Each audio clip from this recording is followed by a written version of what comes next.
Welcome to Searching is Sacred. We are in the midst of a really beautiful series on women, and we're talking about women that exist in multiple faith traditions and listening to those multiple faith traditions and learning from each other and hearing one another's perspectives on that woman and how that woman has influenced us. So we are making our way through. There's 10 of them, and today we are going to be talking about Noah's wife.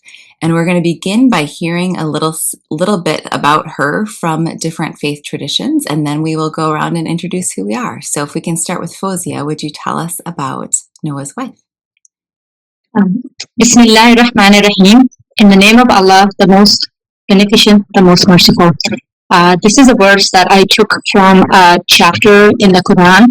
That's chapter 66, verse 10. Allah, who is God, says, Allah set forth the example of the wife of Noah and the wife of Lot. They were under two of our righteous servants, but they betrayed them, and it was said, enter the fire with those who enter. Thank you.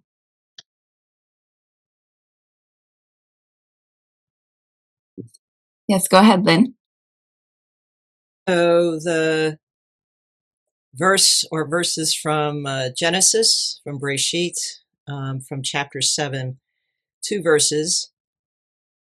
V'Noach ben shesh me'od shana, v'hamabul haya mayim al haaretz. V'yavo Noach uvanav v'ishto, unshe vanav ito al ha'teva el ha'teva mipnei me hamabul. Noah was 600 years old when the flood came, waters upon the earth. Noah, with his sons, his wife, and his sons' wives went into the ark because of the waters of the flood. Thank you. I am reading from Genesis chapter 6, verses 17 and 18. I am now bringing the flood waters over the earth to destroy everything under the sky that breathes. Everything on earth is about to take its last breath. But I will set up my covenant with you. You will go into the ark together with your sons, your wife, and your sons' wives. Thank you.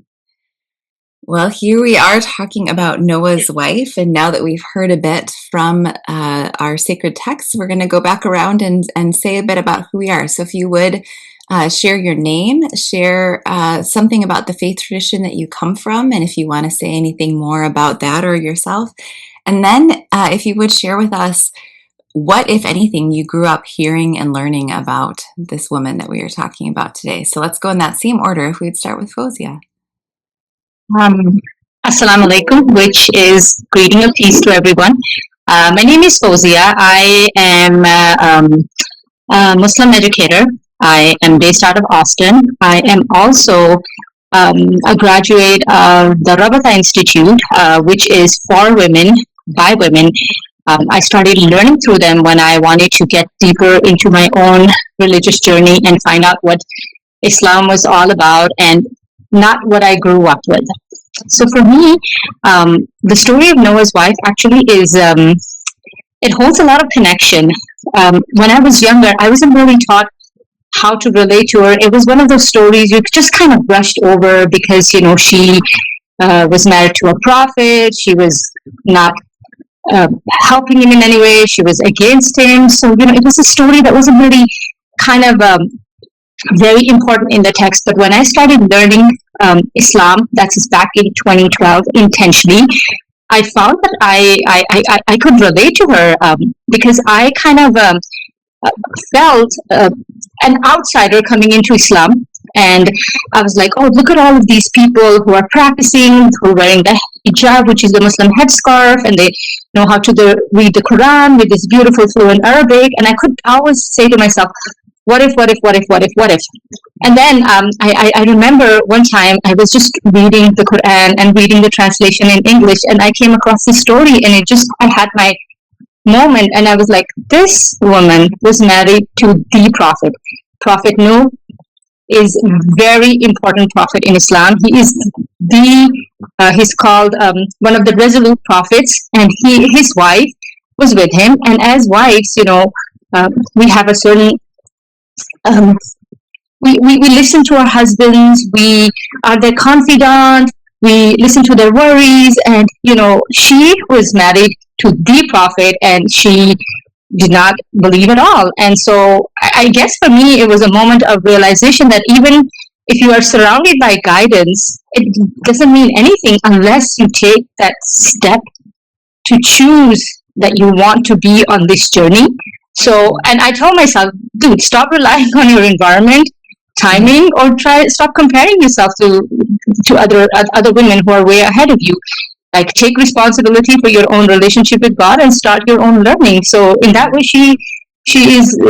I have a connection with her. Thank you.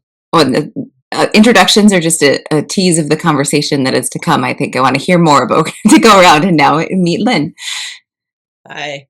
So yes, my name is Lynn Liberman. I am of the Jewish tradition, and just more specifically, I'm ordained in the conservative movement, which is kind of the middle movement, very much akin to a traditional outlook with a lot of what else, though, does our modern world bring to us. I do work, though, as a chaplain. I was a congregational rabbi for quite a number of years, but now I'm really, really loving the work I get to do as a chaplain and bringing spiritual care. Which brings me to this story. The story of Noah's wife is that Noah's wife has no name. Noah's wife is Noah's wife. And what I do in my work is often trying to understand people as I meet them and in the situations that they're in. And when I thought about this story growing up, honestly, I never had a connection to this story except that it was about animals in an ark. And there was a guy, and he had something to do with that. And my most memorable intersection with this was actually when I was a congregational rabbi, and I had young people that become of age in the ceremony of a bar bat mitzvah. So I had this one young woman come to my office because of the study that she was doing and preparing, and this was her portion that she was going to have to prepare some comments on. And she is the one who said, I think there's a woman in this story, but there's not a lot about her. So can I just make up a story around her?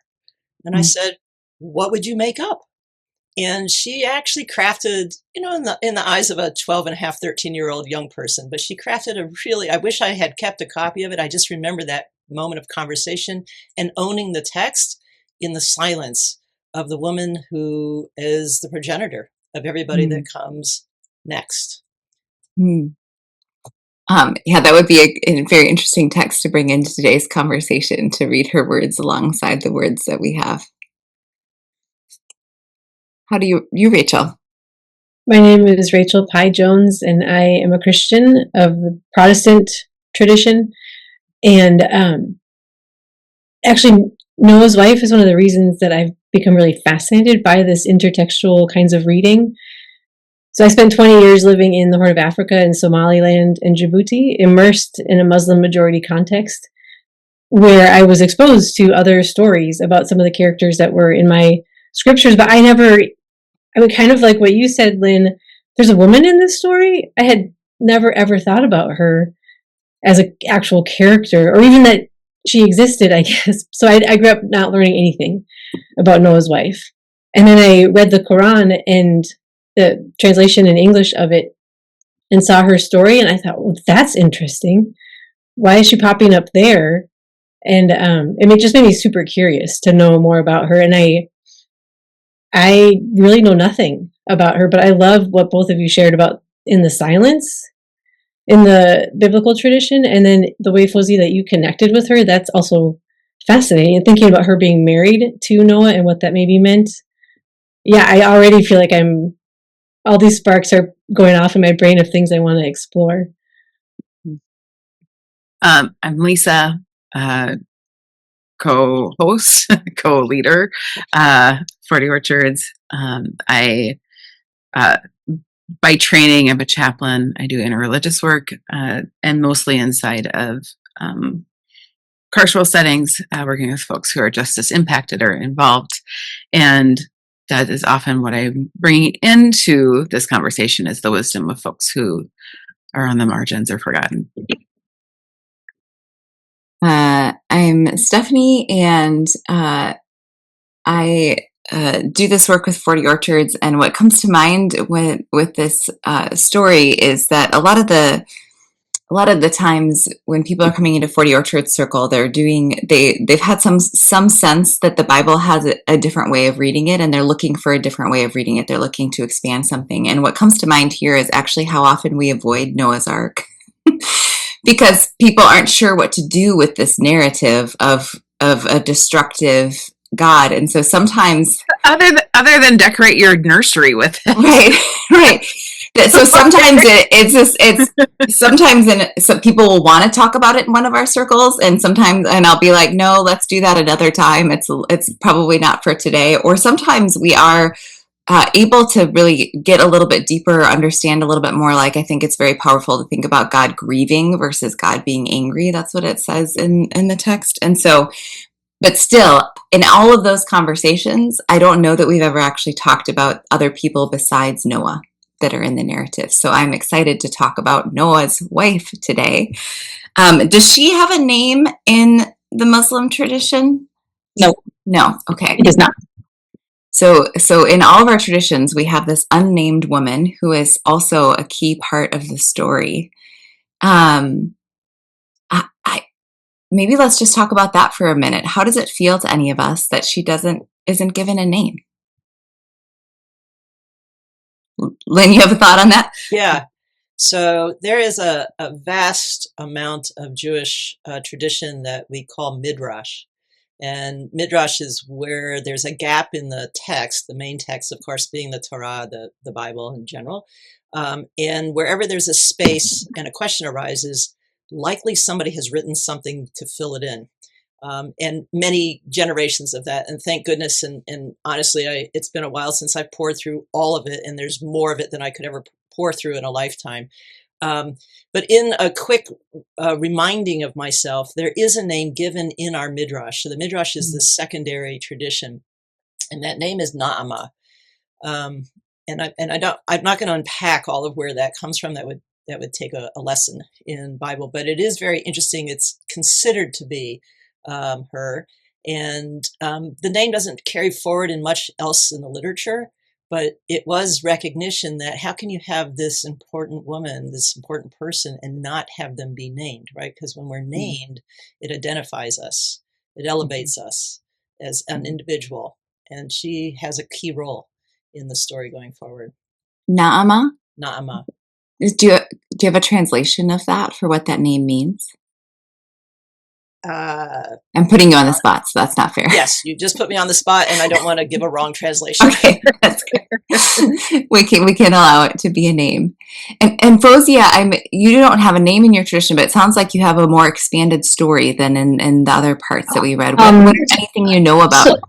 So there may be scholars that may have dug into her name and may have a name for her.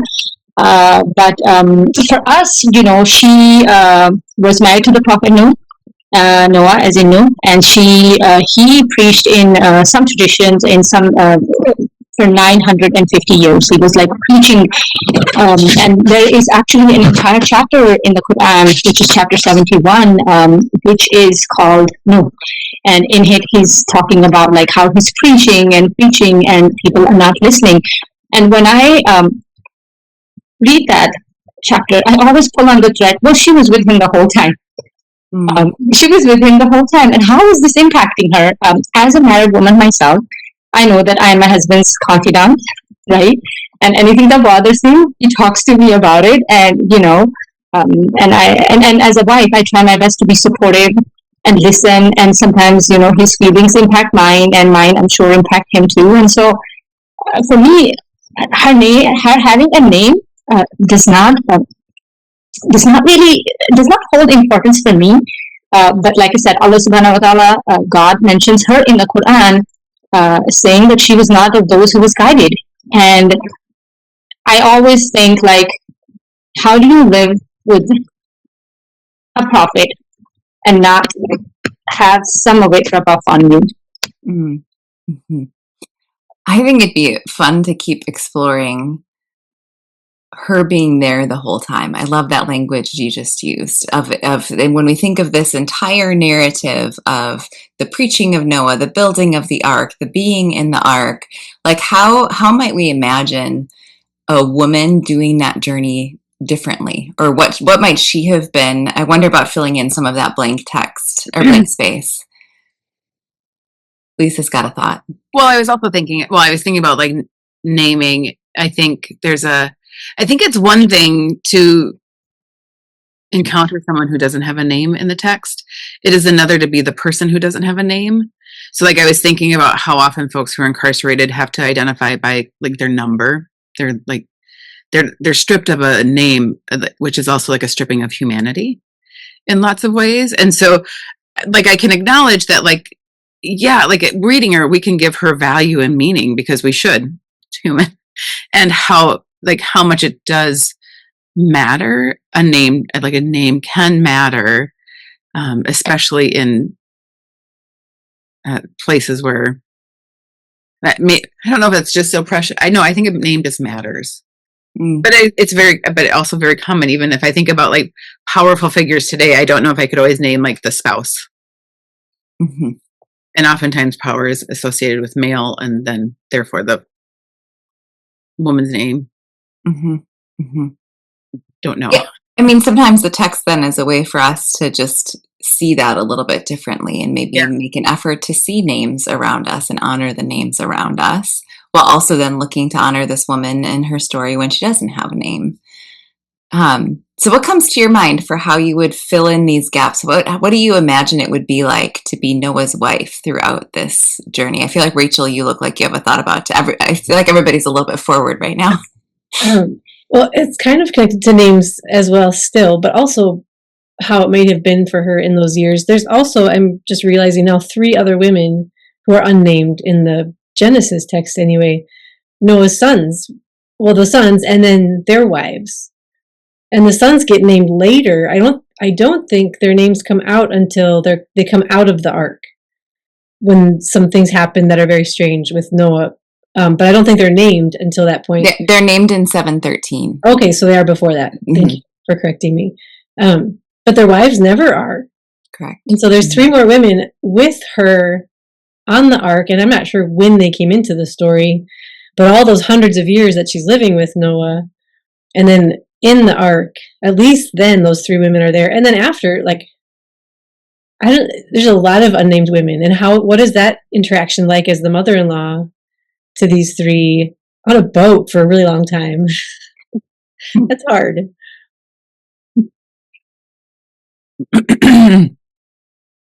Fozia, you've emphasized Noah's preaching. Is the ark time on a boat the same, or is it emphasized in your tradition? It's briefly touched, but not itself in the Quran. But I just kind of wanted to say one thing is like I would like kind of think about the conversation. I'm gonna go work on the ark. Oh, really? That ark? What ark? I kind of went over that in my mind a little bit, thinking like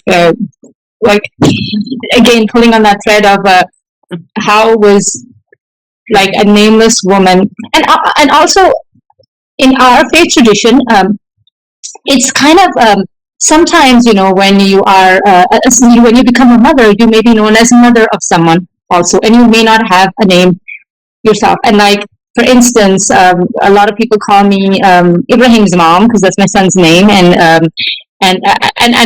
some people don't know my name, and I'm okay with that. So I think that is also a part of our faith tradition that you may be known as someone else's wife or someone else's mother, and it does not. It's nothing bad on your story. I hope that I'm getting my point. Yes, I think it's a really good counter to hold the tension of like, yes, it can mean something oppressive is happening when someone's not named, but it doesn't have to mean that. For some people, that can feel honoring. Rachel, were you going to say something about that? Yeah, I was just wondering if that speaks to kind of a communal nature, that as an American Western Christian woman, I've been raised in a very independent kind of stream. And so my identity is so much about my name. But then when I went abroad, my identity was about my family name and about my children and my husband and even my parents, who my Somali friends never met. They still wanted to know my parents' names in order to name me. Like, my identity wasn't just Rachel, it was the mother of Henry and Maggie and Lucy and the wife of Tom and all these other things relationally. But I think, Fosia, you're pointing at something really interesting about that identity in other traditions and other cultures might just be more communal and not a negative thing. Just gonna add something to what Rachel said, that when I started practicing Islam myself back in 2012, and I came in as an outsider to the practice of Islam, and I saw a lot of women say Maryam or Isa, Ibrahim, and I was like, what does that mean? Like, and I was like, and I would ask them, and sometimes I wouldn't even know their real name until I met them, like, in person. And I'm like, oh, what does that even mean? Or she's like, oh, it means I'm mother of Isa, or I'm mother of Ibrahim, or I'm mother of Maryam, or I'm mother of Sarah, something like that. And they would take pride in that. And I was like, I don't know if I'll get to that point where I'm going to be like, I'm just someone's mother, but it's a very big part of our tradition is just to be like someone's mom, someone's wife. Mm-hmm. Yeah, thanks for that. That does expand this out, I think, in a helpful way to think about the honor it can actually place on her, to think about her communal role in things. Lynn, what came to your mind with the question of expanding this story out and thinking about what's not said? Actually, I'm going to diverge a little bit, I think. Great. This is a characteristic of so many women in the Bible, right? That are the second person in the story, or the other person in the story. I've often, and I used to teach a class so many years ago when I was a congregational rabbi, about when we would the reading of the Bible is set up in a weekly fashion, and so I would teach every week, and it was a group of women, and I would invite them to read it through the lens of what women are in this story. We're not going to look at the story for all of the commentaries sitting on the shelf behind me or beside me in my office here, but what is the central role and prominence of this particular woman? And sometimes it was really hard. They had to really rethink and reshape the story to put a nameless woman at the middle of the adventure that we were in the midst of. And so I kind of want to lift that up. I really do work with a lot of people. I also work in the prisons too, and so you got me to thinking about that, Lisa. Of I work in both men and women facilities, and the women in particular, though. When you look at a group of IPs, as they're called, and you see them all dressed the same because that's the rules, but each one is an individual, and I'm always lifting that up. If I can remember a comment from the previous time that I was there. This is what makes you unique. This is what makes you who you are. And those are the voices that I try to hear in the context of the Torah or the Bible, as we're talking about, is what makes it unique. I actually, as long as I'm speaking, I just want to circle back to something that your question earlier, just a moment ago, Stephanie, made me think of. What was she doing there? Which we have no details of actually what anybody was doing. We have to imagine, like, who was feeding all those animals. I want to know who was cleaning up after all those animals. How do they get all that food in there anyway, right? So how are they just having life on this ark? But my spouse is actually a builder, very capable with tools, a craft person, and my spouse is a female, and I keep thinking, like, probably as talented as my spouse, right? If something needed to be fixed, I'm going to go to this wife because she knows the right end of a hammer. She knows how to help us out. She wasn't just there to drift along in the boat. I think she probably had a very instrumental piece, and not just women's work. I suspect that she brought even more talent to surviving in that space. And at the end of the story is we don't know what happened to her when they got off the boat. I mean, she just disappears from the story. But I have to imagine that she too planted some incredibly important seeds that are the reason of survival for this little family. Well, even I think Fozia said this before, so correct me if I'm remembering wrong, but you called her the mother of humankind, or you gave her sort of an elevated, because one of the things that comes from her is there's a whole lineage that comes from her. What did you say? In Islam, she does not have any kind of elevated status. In fact, it's the opposite. That's someone you don't want to be like at all. Noah's wife, we don't want to be like? Yeah. Oh. Lynn had said, she talked about the progeny of. Oh, there we go. Okay, so it was Lynn. Why is it that we don't want to be like her in Islam? Because she was opposing Noah the whole way. And he was calling people to guidance, when he was calling people to believe. And in the beginning, I read that word that very explicitly says that she is one of the women of the fire. And so her story is presented as someone who was with the prophet, was not guided. Mm-hmm. So that's an interesting contrast, I think, perhaps between the different traditions of is she someone who was on the boat with a hammer? Is she someone who was alongside, or was she someone who was opposing? And what do we do with those distinctions? Lisa, you had a thought on that? Well, I really don't want to be offensive, Fozia, but I'm just this is what I do, Fozia, in general, in the podcast, I kind of push at different things. And I'm like, I think I would probably be a woman of the fire, because if my husband was outside building an ark, I was like, what are you doing? I feel like there would be some energy toward, like, it would be one thing if if there was a vision, or I was a part of if I was like, oh yeah, this is what we're doing on board. But I can also see there's been some projects where I've maybe been irritated about the time, energy, and focus. No offense taken, because we all come to this with our our own religious text, and we all have like different views around these women who are in our religious text, and I always feel connected to women who in our present world who actually believe in God, because then we have a common thing. Because nowadays, there is the opposite too. There's where so many people don't believe in God, and sometimes I feel like, I can't even say to them, I'll pray for you, or I'm sorry. I can just relate to women who believe in God on a very different level and on a closer level versus women who don't, and that's their choice also. Not saying that, but just from a personal point of view. Could you say more, Fozia, about her being guided or not guided? And I feel like I've heard that phrase before in terms of certain characters in the Quran, and so I'm curious as to what does that mean? Because she clearly was opposing, like you said, opposing Noah, and then was destined for the fire.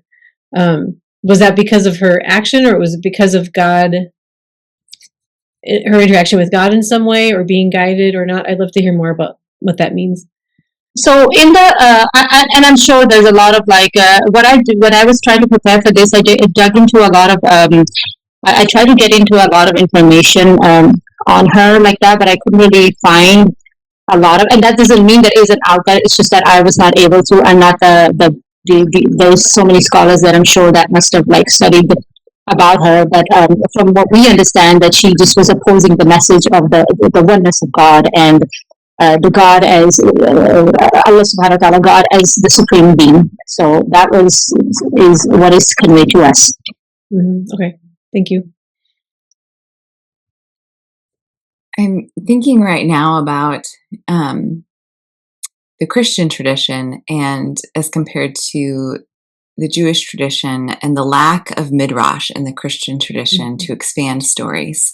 And I'm curious what you think of there, Rachel, with a story where you didn't know the person, like you just rediscovered this person through the Quran, because in the Christian tradition, you didn't have any extra biblical literature expanding on her.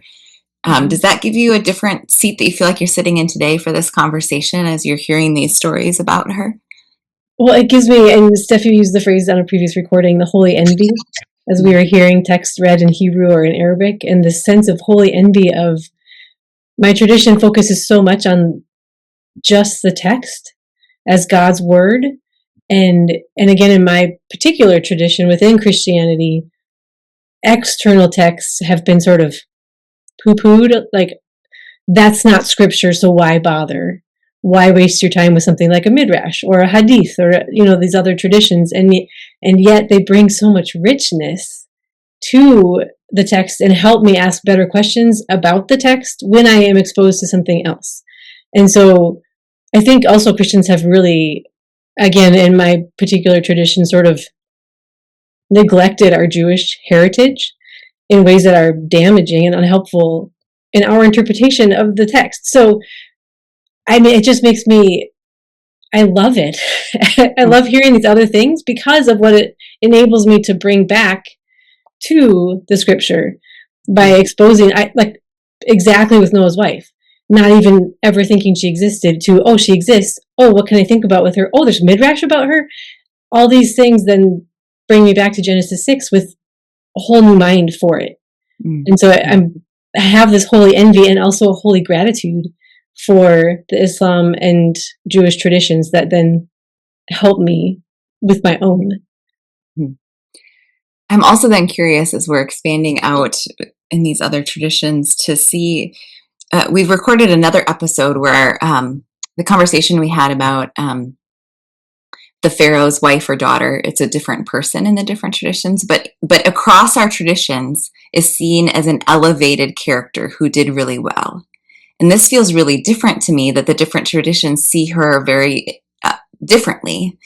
And I'm curious what that looks like or feels like as we're interacting today on finding common ground when we have the same character but see that character differently. Like, how does that feel in our bodies and our hearts? What comes to mind for what kind of conversation, how that changes the conversation when it's a character that we're seeing differently as compared to seeing the same? I feel like there's something expansive in that. Just, I feel like that's like kind of life. That like one person encounters you one way and another person encounters you another way. And if there's people who would tell my story very, very differently, depending on who's writing it. Everybody doesn't like you, Lisa? No, shockingly, there are people who are a hard pass.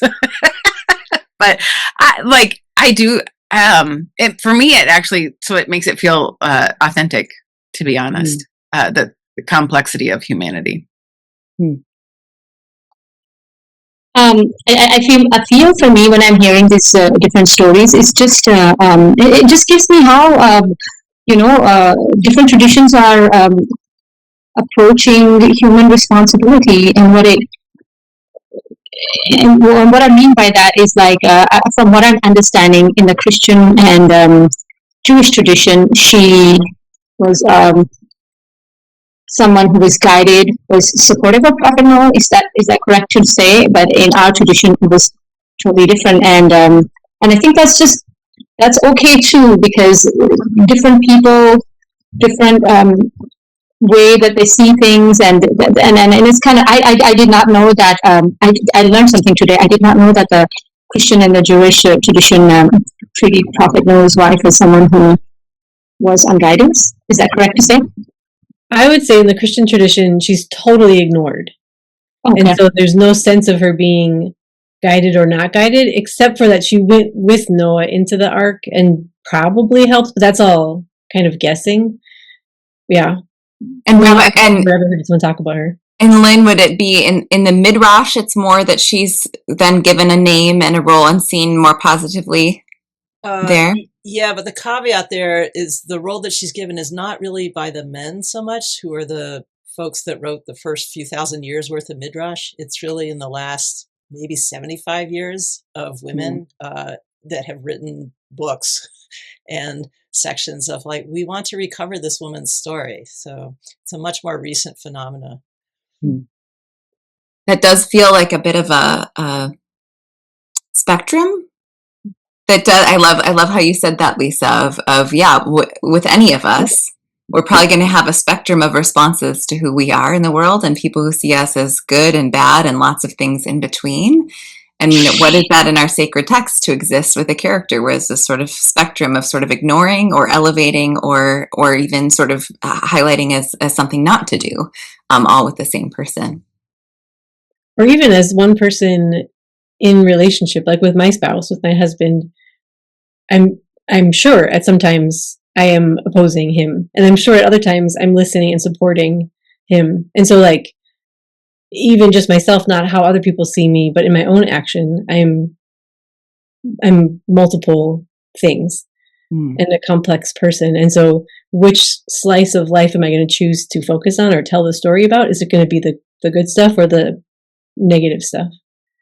I think that highlights the something that'd be great to circle back to, just seeing this story as communal. I think many times this becomes a story about just Noah, as compared to, in all of our traditions, we do have multiple people. It's not just Noah. We have Noah's wife. We have Noah's sons. We have Noah's sons' wives. And how you think that affects how we read and interpret a text when we forget the other characters of the text in the retelling, like even in just reinserting her in the story, whether she's a foe or an ally, how does it expand the story itself to see multiple people involved in it?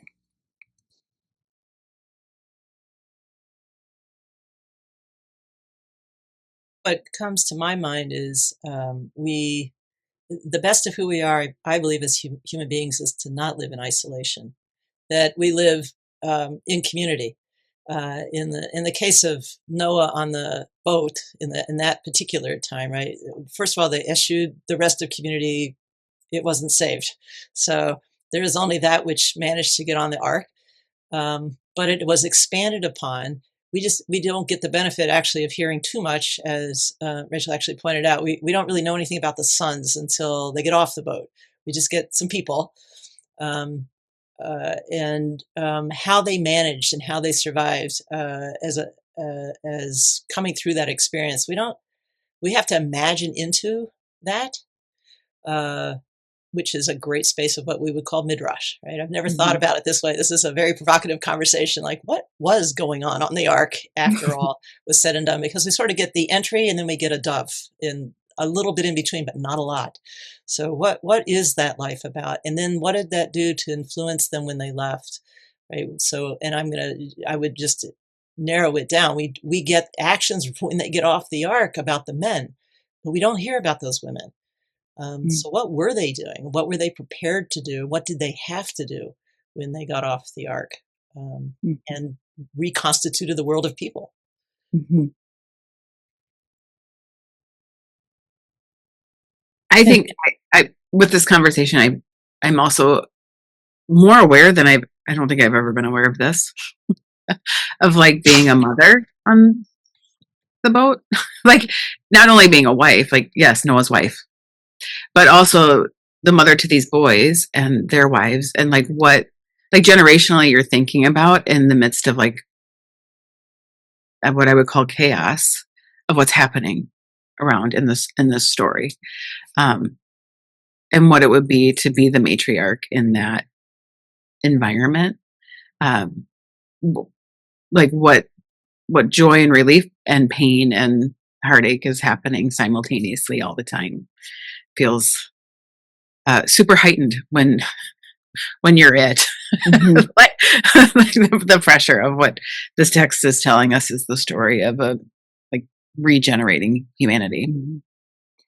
Fozia, is that entire community in the Quran as well, where you have the sons and the wives and Noah's and his no, no, we do not. We just have there is talk about the son of Noah, and again, he was one of those who was not guided.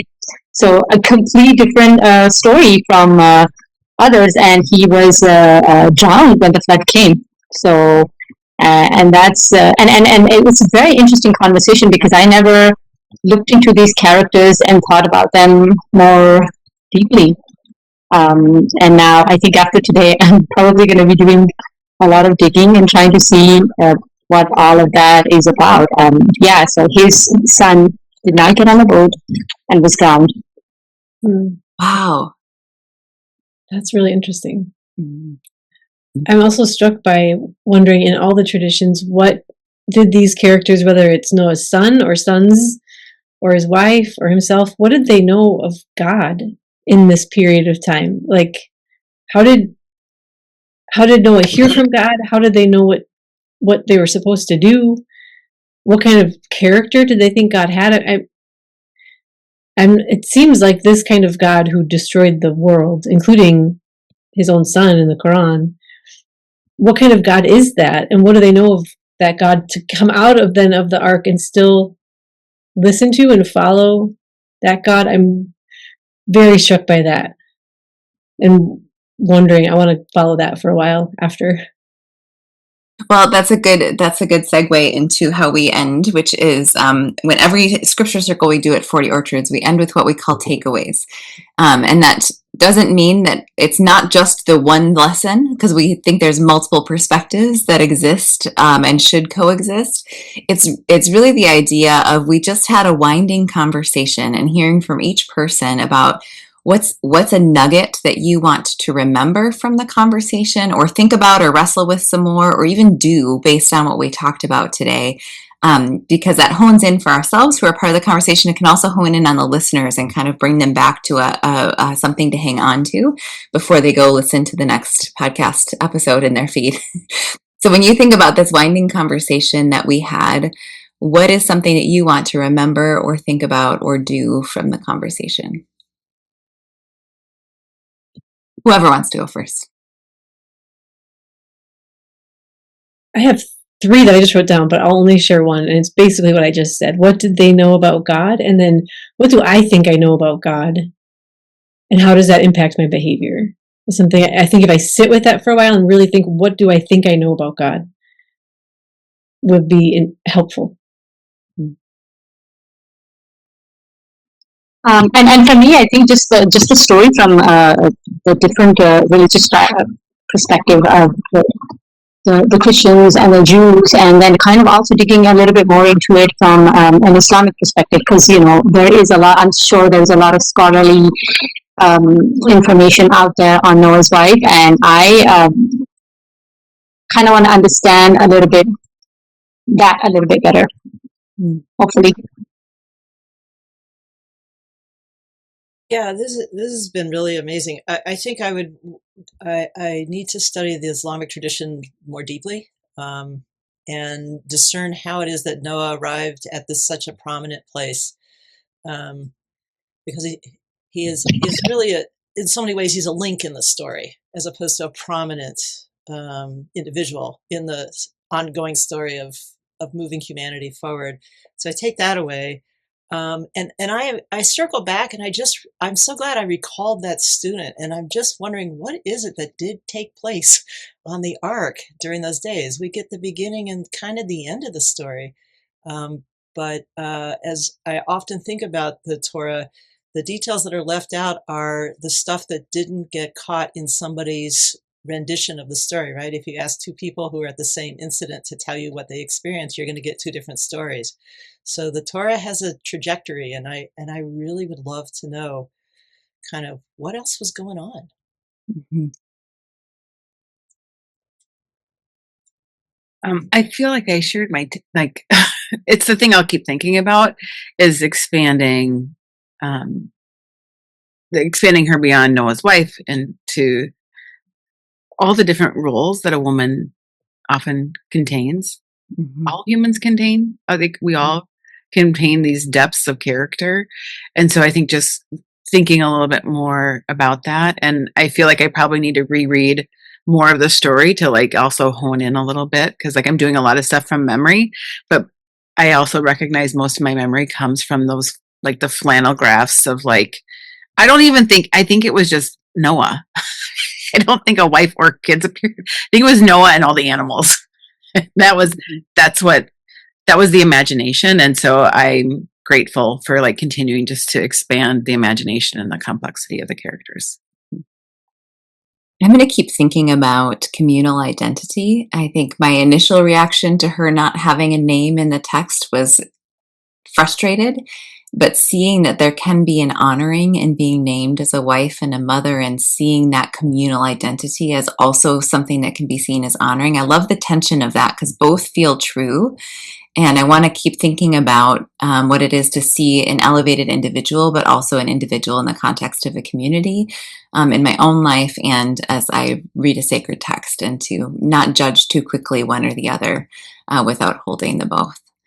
So thank you so much for being with us on this episode of Searching the Sacred. Please continue to journey with us as we talk about these women and their influence on how we see each other and God. Thank you. Thank you.